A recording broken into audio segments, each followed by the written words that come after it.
Nikki, a lot of faculty ask us why we're using so much self-directed learning, um, especially because we are going in our new curriculum. We're only going to have 3 hours of lectures, but a lot of discovery learning, a lot of exploration of content through modules and other activities.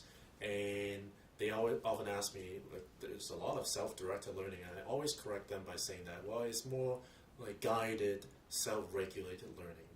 And I use that term quite a lot. I'm just wondering if you can explain to us what it means to you, and maybe even how we can apply it, how we, meaning the curriculum developers and also the tutors, can apply it in teaching. So yeah, we're certainly using a lot of what seems to be self-directed learning, and it does seem like the students are being left on their own to teach themselves. The thing is, that's not really, when you look closely at what we're doing, the idea here is not to leave the students on their own to do their own teaching. Instead, what we're doing is providing some guided opportunities for self-regulated learning. So we are still providing a lot of the conceptual support that students need.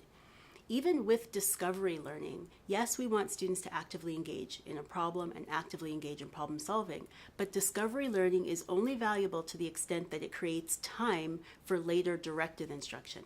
We want to give the students an opportunity to engage in a concept and engage in a problem, and then have them come back and actually have some instruction from their CBL tutors, from their other instructors, on how to actually use that knowledge that they've just acquired.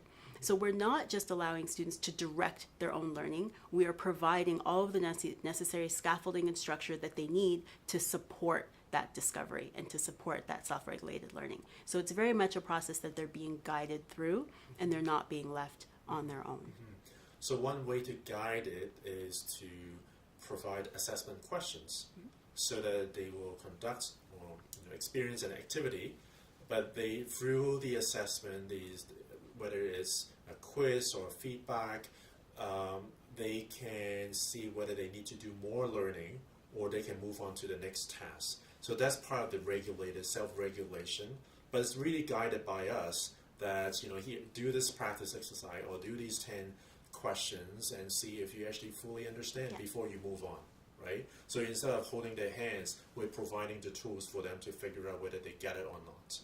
Yes, so we're not just expecting that you need your individual instructor to be sitting right beside you to provide guidance. There are other pieces of the curriculum, other activities, the tests and the assignments that are meant to actually provide some of that structure and scaffold and guidance for the student. So even in instances when it may feel like the student is being left on their own, they're not. We're providing a lot of that structure through other mechanisms that we wouldn't traditionally have been using, but that we're able to capitalize on now with the new curriculum. Okay, great. Thank you very much, Nikki.